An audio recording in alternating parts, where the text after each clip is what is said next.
kata sporty dia tu tak hilang lah. Aku rasa nice. Power delivery pun tak agresif.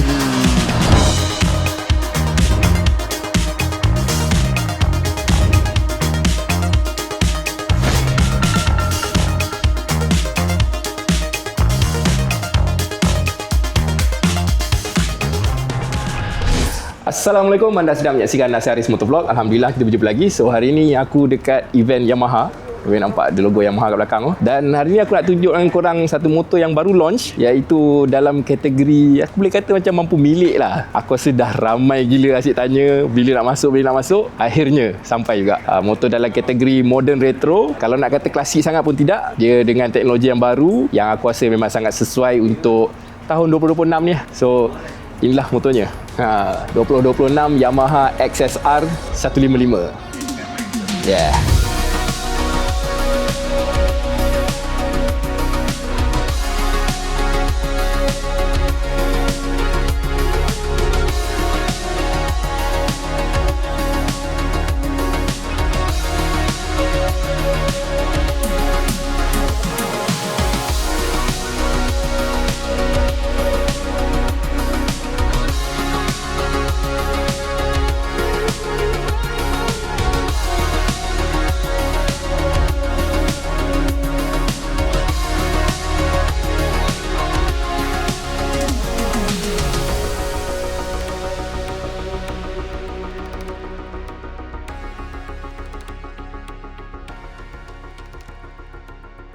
Okey, so ni aku nak tunjuk dengan korang secara dekat lah. Korang boleh tengok sendiri lampu depan dia.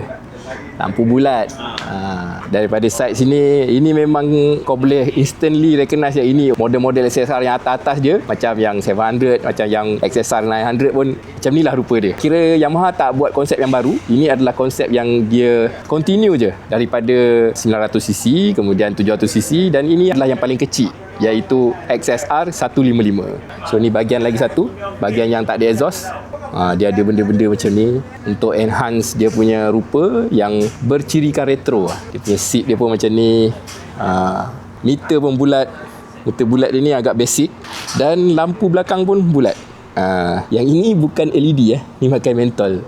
Tapi ni LED lah. Okey, kita cerita pasal enjin tu. Enjin ni adalah enjin yang sama yang kita tahu ada dekat R15, ada dekat MT15, ada juga dekat motor belakang ni, iaitu Y16.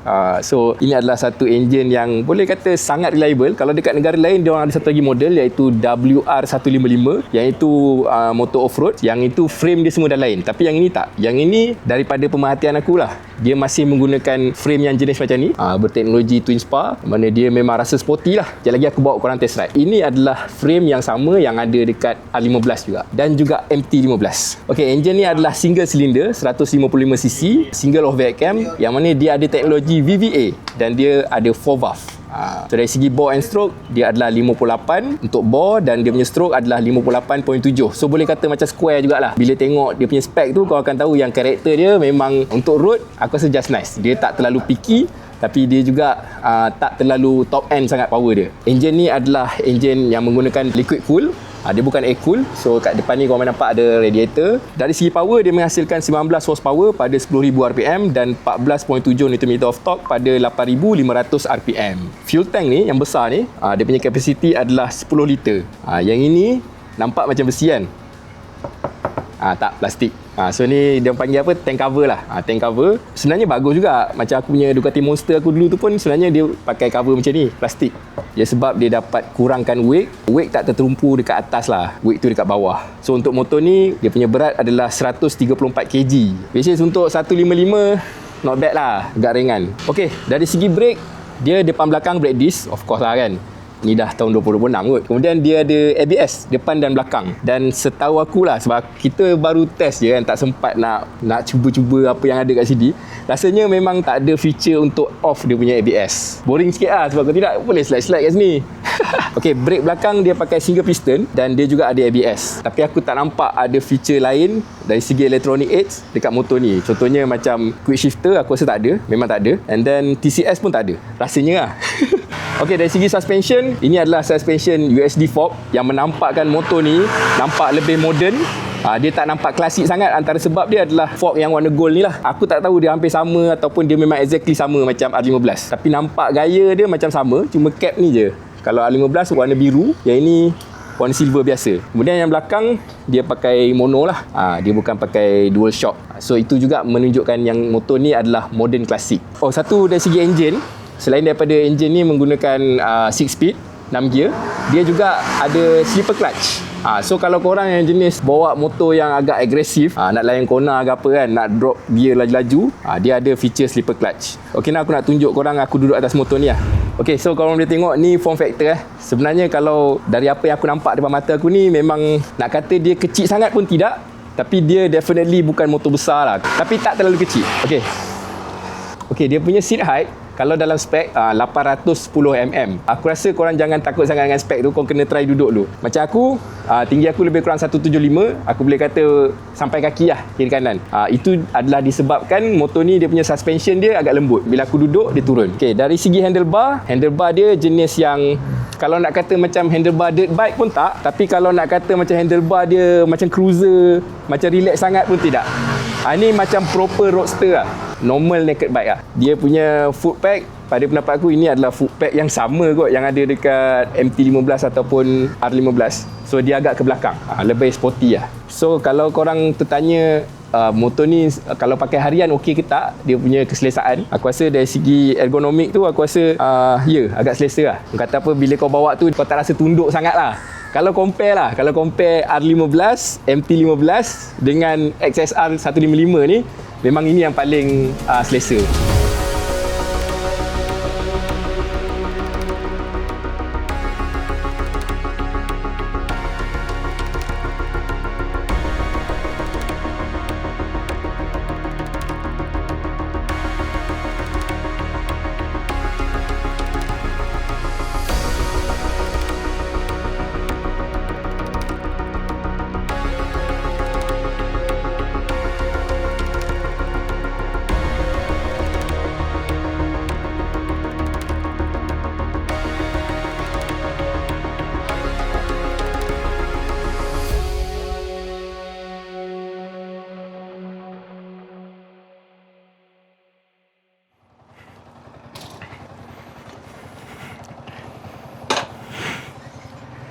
Okey, so kita akan test ride.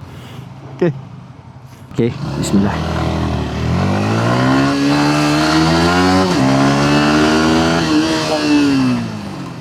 Tak boleh sit. Okey, this is a familiar feeling.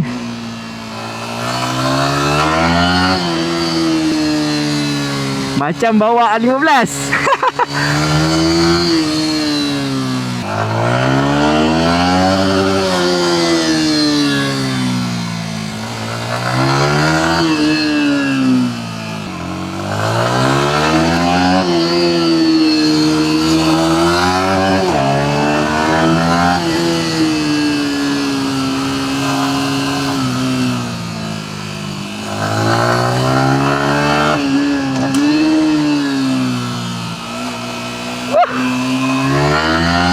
Karakter sporty dia tu tak hilang lah.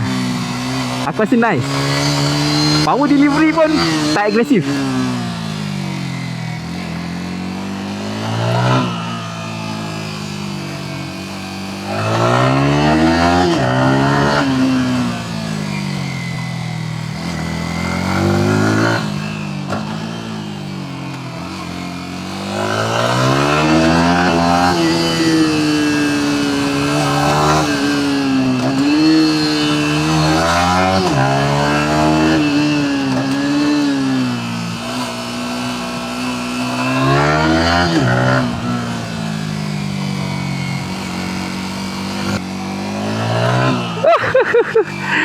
Okey.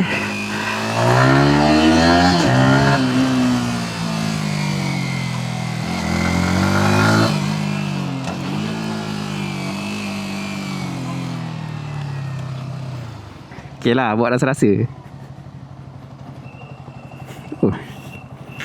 Alright. Nice. Okey, dia punya power macam Predictable. Aku rasa macam bawa A15. Rasa macam A15. Tapi dia tak ada quick shifter. Kurang sikit lah rasa sporty tu. Tapi okey je. Chassis wise aku rasa hampir sama dengan A15. Okay. So apa first impression? First impression dia MT-15 lah. Macam MT-15 Tapi riding position lain lah kan. Position ni dia lebih relax sikit. Dia even tak comparable dengan FZ kan. Dia lagi solid sikit lah. Aku tak sempat nak tengok speed. Tapi aku rasa dari segi karakter engine kan, sebab tak silap aku dia 19 horsepower, which is pada aku cukup untuk this kind of bike lah. Menarik. Cuma lambat lagi. Lagi lah kan. Itu yang potong. So Q4 nanti kita decide nak angkat dia ke tak. Agak Tinggi tapi bila kau duduk dia turun. Dah lembut sangat. Dia set santai lah kot. Tapi nampak solid lah. Macam 650 ada. Betul? Nampak solid sikit lah. Kalau macam Triumph tu nampak kecil.